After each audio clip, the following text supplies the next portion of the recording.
സങ്കീർത്തനം 77. ഞാൻ എൻ്റെ ശബ്ദമുയർത്തി ദൈവത്തോട് തന്നെ നിലവിളിക്കും. അവൻ എനിക്ക് ചെവി തരും. കഷ്ടദിവസത്തിൽ ഞാൻ യഹോവയെ അന്വേഷിച്ചു. രാത്രിയിൽ എൻ്റെ കൈ തളരാതെ മലർത്തിയിരുന്നു. എൻ്റെ ഉള്ളം ആശ്വാസം നിരസിച്ചു. ഞാൻ ദൈവത്തെ ഓർത്ത് വ്യാകുലപ്പെടുന്നു. ഞാൻ ധ്യാനിച്ചു, എൻ്റെ ആത്മാവ് വിഷാദിക്കുന്നു. നീ എൻ്റെ കണ്ണിന് ഉറക്കം തടുത്തിരിക്കുന്നു. സംസാരിപ്പാൻ കഴിയാതെ വണ്ണം ഞാൻ വ്യാകുലപ്പെട്ടിരിക്കുന്നു. ഞാൻ പൂർവ്വ ദിവസങ്ങളെയും പണ്ടത്തെ സംവത്സരങ്ങളെയും വിചാരിക്കുന്നു. രാത്രിയിൽ ഞാൻ എൻ്റെ സംഗീതം ഓർക്കുന്നു. എൻ്റെ ഹൃദയം കൊണ്ട് ഞാൻ ധ്യാനിക്കുന്നു. എൻ്റെ ആത്മാവും ശോധന കഴിക്കുന്നു. കർത്താവ് എന്നേക്കും തള്ളിക്കളയുമോ? അവൻ ഇനിയൊരിക്കലും അനുകൂലമായിരിക്കില്ലയോ? അവൻ്റെ ദയ സദാകാലത്തേക്കും പൊയ്പോയോ? അവൻ്റെ വാഗ്ദാനം തലമുറയോളം ഇല്ലാതെയായിപ്പോയോ? ദൈവം കൃപ കാണിപ്പാൻ മറന്നിരിക്കുന്നുവോ? അവൻ കോപത്തിൽ തൻ്റെ കരുണ അടച്ചു കളഞ്ഞിരിക്കുന്നുവോ? എന്നാൽ അതെൻ്റെ കഷ്ടതയാകുന്നു. അത്യുന്നതൻ്റെ വലങ്കൈ വരുത്തിയ സംവത്സരങ്ങൾ തന്നെ എന്ന് ഞാൻ പറഞ്ഞു. ഞാൻ യഹോവയുടെ പ്രവൃത്തികളെ വർണ്ണിക്കും. നിൻ്റെ പണ്ടത്തെ അത്ഭുതങ്ങളെ ഞാൻ ഓർക്കും. ഞാൻ നിൻ്റെ സകല പ്രവൃത്തിയെയും കുറിച്ച് ധ്യാനിക്കും. നിൻ്റെ ക്രിയകളെക്കുറിച്ച് ഞാൻ ചിന്തിക്കും. ദൈവമേ, നിൻ്റെ വഴി വിശുദ്ധമാകുന്നു.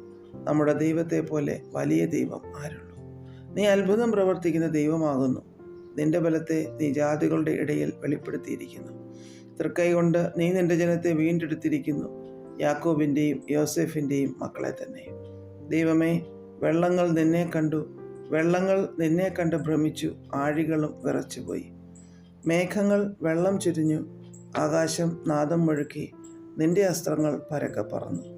നിൻ്റെ ഇടിമുഴക്കം ചുഴലിക്കാറ്റിൽ മുഴങ്ങി. മിന്നലുകൾ ഭൂതലത്തെ പ്രകാശിപ്പിച്ചു. ഭൂമി കുലുങ്ങി നടുങ്ങിപ്പോയി. നിൻ്റെ വഴി സമുദ്രത്തിലും നിൻ്റെ പാതകൾ പെരുവെള്ളത്തിലും ആയിരുന്നു. നിൻ്റെ കാൽ ചുവടുകളെ അറിയാതെയുമിരുന്നു. മോശയുടെയും അഹരോൻ്റെയും കയ്യാൽ നീ നിൻ്റെ ജനത്തെ ഒരു ആട്ടിൻകൂട്ടത്തെ പോലെ നടത്തി. സങ്കീർത്തനം 78. എൻ്റെ ജനമേ, എൻ്റെ ഉപദേശം ശ്രദ്ധിപ്പീൻ. എൻ്റെ വായ്മൊഴികൾക്ക് നിങ്ങളുടെ ചെവി ചായ്പീൻ. ഞാൻ ഉപമ പ്രസ്താവിപ്പാൻ വായി തുറക്കും. പുരാതന കടങ്കഥകളെ ഞാൻ പറയും. നാം അവയെ കേട്ടറിഞ്ഞിരിക്കുന്നു. നമ്മുടെ പിതാക്കന്മാർ നമ്മോട് പറഞ്ഞിരിക്കുന്നു. നാം അവരുടെ മക്കളോട് അവയെ മറച്ചു വയ്ക്കാതെ വരുവാനുള്ള തലമുറയോട് യഹോവയുടെ സ്തുതിയും ബലവും അവൻ ചെയ്ത അത്ഭുത പ്രവൃത്തികളും വിവരിച്ചു പറയും. അവൻ യാക്കോബിൽ ഒരു സാക്ഷ്യം സ്ഥാപിച്ചു. ഇസ്രയേലിൽ ഒരു ന്യായപ്രമാണം നിയമിച്ചു. നമ്മുടെ പിതാക്കന്മാരോട് അവയെ തങ്ങളുടെ മക്കളെ അറിയിപ്പാൻ കൽപ്പിച്ചു. വരുവാനുള്ള തലമുറ, ജനിപ്പാനിരിക്കുന്ന മക്കൾ തന്നെ അവയെ ഗ്രഹിച്ചെഴുന്നേറ്റ് തങ്ങളുടെ മക്കളോട് അറിയിക്കുകയും അവർ തങ്ങളുടെ ആശ്രയം ദൈവത്തിൽ വയ്ക്കുകയും ദൈവത്തിൻ്റെ പ്രവൃത്തികളെ മറന്നുകളയാതെ അവൻ്റെ കൽപ്പനകളെ പ്രമാണിച്ച് നടക്കുകയും തങ്ങളുടെ പിതാക്കന്മാരെ പോലെ ശാഠ്യവും മത്സരവുമുള്ള തലമുറയായി ഹൃദയത്തെ സ്ഥിരമാക്കാതെ ദൈവത്തോട് അവിശ്വസ്ത മനസ്സുള്ള ഒരു തലമുറയായി തീരാതിരിക്കുകയും ചെയ്യേണ്ടതിന് തന്നെ. ആയുധം ധരിച്ച വില്ലാളികളായ എഫ്രൈമ്യർ യുദ്ധദിവസത്തിൽ പിന്തിരിഞ്ഞുപോയി. അവർ ദൈവത്തിൻ്റെ നിയമം പ്രമാണിച്ചില്ല. അവൻ്റെ ന്യായപ്രമാണത്തെ ഉപേക്ഷിച്ച് നടന്നു. അവർ അവൻ്റെ പ്രവൃത്തികളെയും അവരെ കാണിച്ച അത്ഭുതങ്ങളെയും മറന്നുകളഞ്ഞു. അവൻ മിസ്രയീം ദേശത്ത് സോവാൻ വയലിൽ വെച്ച് അവരുടെ പിതാക്കന്മാർ കാണുകെ അത്ഭുതം പ്രവർത്തിച്ചു. അവൻ സമുദ്രത്തെ വിഭാഗിച്ചു. അതിൽ കൂടി അവരെ കടത്തി. അവൻ വെള്ളത്തെ ചിറ പോലെ നിൽക്കുമാറാക്കി. പകൽ സമയത്ത് അവൻ മേഘം കൊണ്ടും രാത്രി മുഴുവനും അഗ്നിപ്രകാശം കൊണ്ടും അവരെ നടത്തി. അവൻ മരുഭൂമിയിൽ പാറകളെ പിളർന്നു. ആഴികളാൽ എന്ന പോലെ അവർക്ക് ധാരാളം കുടിപ്പാൻ കൊടുത്തു. പാറയിൽ നിന്നവൻ ഒഴുക്കുകളെ പുറപ്പെടുവിച്ചു. വെള്ളം നദികളെ പോലെ ഒഴുകുമാറാക്കി. എങ്കിലും അവർ അവനോട് പാപം ചെയ്തു. അത്യുന്നതനോട് മരുഭൂമിയിൽ വെച്ച് മത്സരിച്ചു കൊണ്ടിരുന്നു. തങ്ങളുടെ കൊതിക്ക് ഭക്ഷണം ചോദിച്ചുകൊണ്ട് അവർ ഹൃദയത്തിൽ ദൈവത്തെ പരീക്ഷിച്ചു. അവർ ദൈവത്തിന് വിരോധമായി സംസാരിച്ചു. മരുഭൂമിയിൽ മേശയൊരുക്കുവാൻ ദൈവത്തിന് കഴിയുമോ? അവൻ പാറയെ അടിച്ചു. വെള്ളം പുറപ്പെട്ടു. തോടുകളും കവിഞ്ഞൊഴുകി. സത്യം. എന്നാൽ അപ്പം കൂടെ തരുവാൻ അവന് കഴിയുമോ? തൻ്റെ ജനത്തിന് അവൻ മാംസം വരുത്തി കൊടുക്കുമോ എന്ന് പറഞ്ഞു. ആകയാൽ യഹോവ അത് കേട്ട് കോപിച്ചു. യാക്കോബിൻ്റെ നേരെ തീ ജ്വലിച്ചു. ഇസ്രയേലിൻ്റെ നേരെ കോപവും പൊങ്ങി. അവർ ദൈവത്തിൽ വിശ്വസിക്കുകയും അവൻ്റെ രക്ഷയിൽ ആശ്രയിക്കുകയും ചെയ്യായികയാൽ തന്നെ. അവൻ മീതെ മേഘങ്ങളോട് കൽപ്പിച്ചു, ആകാശത്തിൻ്റെ വാതിലുകളെ തുറന്നു. അവർക്ക് തിന്മാൻ മന്ന വർഷിപ്പിച്ചു, സ്വർഗീയ ധാന്യം അവർക്ക് കൊടുത്തു. മനുഷ്യർ ശക്തിമാന്മാരുടെ അപ്പം തിന്നു. അവൻ അവർക്ക് തൃപ്തിയാകും വണ്ണം ആഹാരം അയച്ചു.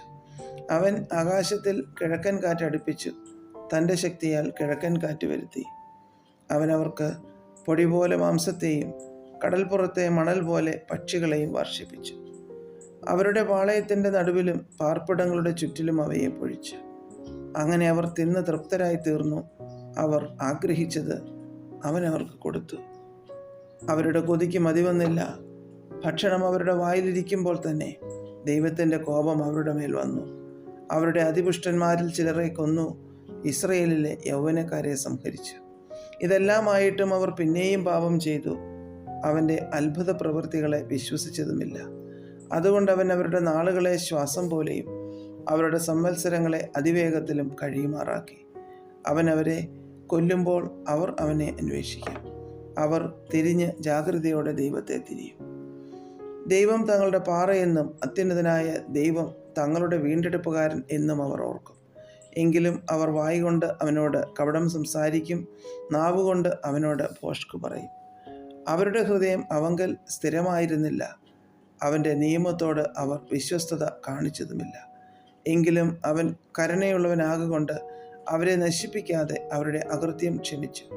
തൻ്റെ ക്രോധത്തെ മുഴുവനും ജ്വലിപ്പിക്കാതെ തൻ്റെ കോപത്തെ പലപ്പോഴും അടക്കിക്കളഞ്ഞു.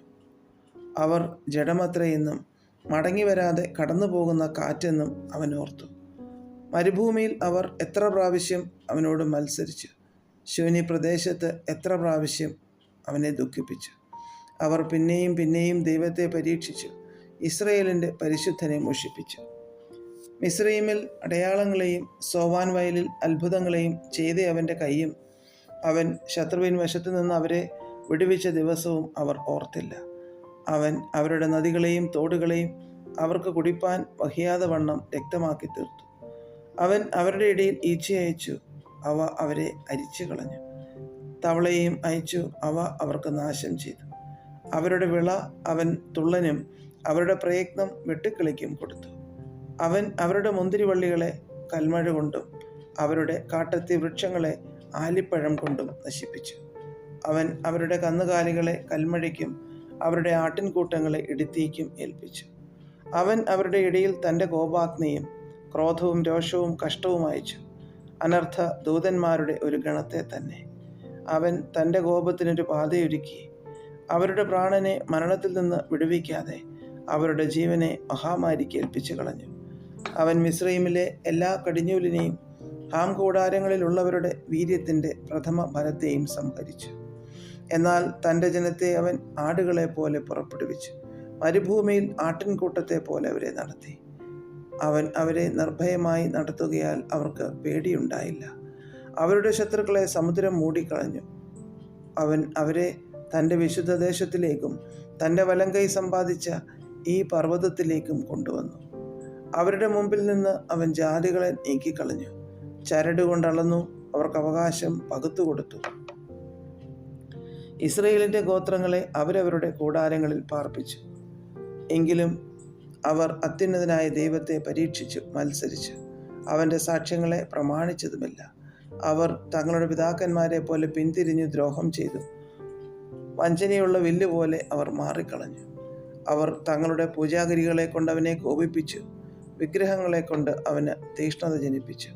ദൈവം കേട്ട് ക്രുദ്ധിച്ചു, ഇസ്രയേലിനെ ഏറ്റവും വെറുത്തു. ആകയാൽ അവൻ ശീലോവിലെ തിരുനിവാസവും താൻ മനുഷ്യരുടെ ഇടയിൽ അടിച്ചിരുന്ന കൂടാരവും ഉപേക്ഷിച്ചു. തൻ്റെ ബലത്തെ പ്രവാസത്തിലും തൻ്റെ മഹത്വത്തെ ശത്രുവിൻ്റെ കയ്യിലും ഏൽപ്പിച്ചു കൊടുത്തു. അവൻ തൻ്റെ അവകാശത്തോട് കോപിച്ചു, തൻ്റെ ജനത്തെ വാളിന് വിട്ടുകൊടുത്തു. അവരുടെ യൗവനക്കാർ തീയ്ക്ക് ഇരയായി തീർന്നു. അവരുടെ കന്യകമാർക്ക് വിവാഹം ഉണ്ടായതുമില്ല. അവരുടെ പുരോഹിതന്മാർ വാൾ കൊണ്ട് വീണു. അവരുടെ വിധവമാർ വിലാപം കഴിച്ചതുമില്ല. അപ്പോൾ കർത്താവ് ഉറക്കമുണർന്നു വരുന്നവനെ പോലെയും വീഞ്ഞുകൂടി ചട്ടഹസിക്കുന്ന വീരനെ പോലെയും ഉണർന്നു. അവൻ തൻ്റെ ശത്രുക്കളെ പുറകോട്ട് അടിച്ചു കളഞ്ഞു. അവർക്ക് നിത്യനിന്ദ വരുത്തുകയും ചെയ്തു. എന്നാൽ അവൻ യോസേഫിൻ്റെ കൂടാരത്തെ ത്യജിച്ചു, എഫ്രൈം ഗോത്രത്തെ തിരഞ്ഞെടുത്തതുമില്ല. അവൻ യഹൂദ ഗോത്രത്തെയും താൻ പ്രിയപ്പെട്ട സിയോൻ പർവ്വതത്തെയും തിരഞ്ഞെടുത്തു. താൻ സദാകാലത്തേക്കും സ്ഥാപിച്ചിരിക്കുന്ന ഭൂമിയെപ്പോലെയും സ്വർഗോന്നതികളെപ്പോലെയും അവൻ തൻ്റെ വിശുദ്ധ മന്ദിരത്തെ പണിതു. അവൻ തൻ്റെ ദാസനായ ദാവീദിനെ തിരഞ്ഞെടുത്തു, ആട്ടിൻ തൊഴുത്തുകളിൽ നിന്ന് അവനെ വരുത്തി. തൻ്റെ ജനമായ യാക്കോബിനെയും തൻ്റെ അവകാശമായ ഇസ്രയേലിനെയും മേയ്ക്കേണ്ടതിന് അവൻ അവനെ തള്ളയാടുകളെ നോക്കുന്ന വേലയിൽ നിന്ന് കൊണ്ടുവന്നു. അങ്ങനെ അവൻ പരമാർത്ഥ ഹൃദയത്തോടെ അവരെ മേയിച്ചു, കൈമിടുക്കോടെ അവരെ നടത്തി.